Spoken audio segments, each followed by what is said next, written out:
Gibah. Gibah, atau lebih dikenal dengan istilah backbiting, dalam bahasa Inggris, adalah tindakan yang seringkali diabaikan, namun memiliki konsekuensi serius dalam Islam.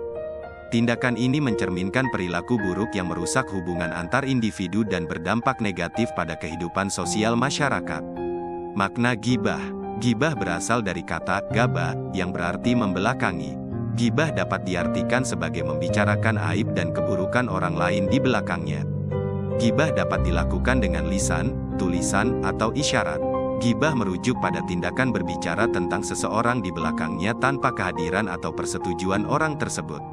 Ini mencakup mengungkapkan kelemahan, aib, atau hal-hal pribadi yang seharusnya dijaga kerahasiaannya. Dalam Islam, gibah dianggap sebagai tindakan yang sangat tercela karena dapat menyebabkan perpecahan dan konflik dalam masyarakat. Akibat gibah. Gibah memiliki akibat yang merugikan, baik bagi pelaku maupun korban. Merusak hubungan. Gibah dapat merusak hubungan antara individu. Ketika seseorang mengetahui bahwa dia telah menjadi bahan gibah, perasaannya terluka, dan ini bisa mengganggu hubungan interpersonal. Menciptakan ketidakpercayaan. Gibah menciptakan ketidakpercayaan dalam masyarakat. Orang-orang yang tahu bahwa gibah adalah praktik umum dalam suatu kelompok mungkin menjadi lebih waspada dan kurang percaya terhadap orang lain. Pelanggaran etika. Gibah merupakan pelanggaran etika dan moral dalam Islam. Dari Abu Hurairah radhiyallahu anhu bahwasanya Rasulullah shallallahu alaihi wasallam bersabda, "Tahukah kalian apakah gibah itu?" Sahabat menjawab, "Allah dan Rasulnya yang lebih mengetahui." Nabi shallallahu alaihi wasallam berkata, yaitu engkau menyebutkan sesuatu yang tidak disukai oleh saudaramu. Nabi shallallahu alaihi wasallam ditanya, "Bagaimanakah pendapat Anda, jika itu memang benar ada padanya?" Nabi shallallahu alaihi wasallam menjawab, "Kalau memang sebenarnya begitu berarti engkau telah menggibahinya, tetapi jika apa yang kau sebutkan tidak benar berarti engkau telah berdusta di atasnya." Hadis riwayat Muslim. Dosa gibah. Gibah bukan hanya sebuah kesalahan sosial, tetapi juga sebuah dosa besar dalam Islam. Dosa ini memiliki implikasi serius di akhirat. Dalam Al-Quran, Allah Subhanahu wa Ta'ala menyatakan dalam surat Al-Hujurat ayat 12, "Wahai orang-orang yang beriman, jauhilah banyak dari prasangka, sesungguhnya sebagian prasangka itu dosa dan janganlah kamu mencari-cari kesalahan orang lain dan janganlah ada di antara kamu yang menggunjing sebagian yang lain.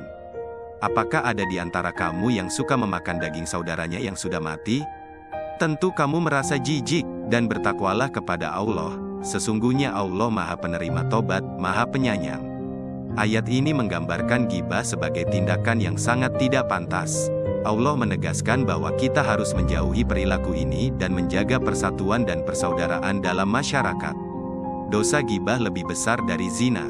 Zina adalah salah satu dosa besar dalam Islam karena melibatkan pelanggaran hukum syariah yang sangat jelas dan serius. Hukuman untuk zina dalam Islam dapat sangat keras, terutama jika dilakukan dalam kondisi yang jelas dan terbukti. Gibah, di sisi lain, adalah dosa sosial yang mencerminkan perilaku buruk dalam hubungan antar individu. Meskipun tidak ada hukuman fisik yang ditetapkan secara langsung dalam hukum Islam untuk gibah, ini tidak berarti bahwa dosa ini dianggap remeh. Gibah tetap dianggap dosa besar karena merusak hubungan antar individu, menciptakan ketidakpercayaan, dan melanggar etika serta ajaran Islam. Gibah itu lebih berat dari zina. Seorang sahabat bertanya, "Bagaimana bisa?"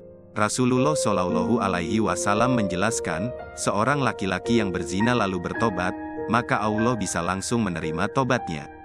Namun pelaku gibah tidak akan diampuni sampai dimaafkan oleh orang yang digibahnya. Hadis riwayat At-Tabrani. Cara menghindari gibah.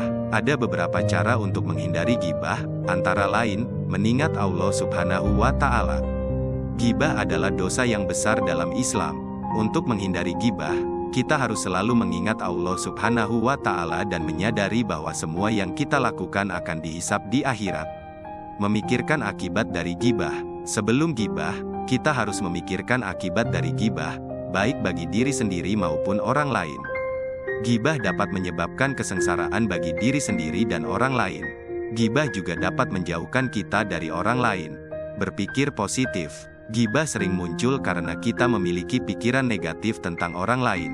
Untuk menghindari gibah, kita harus berusaha untuk berpikir positif tentang orang lain.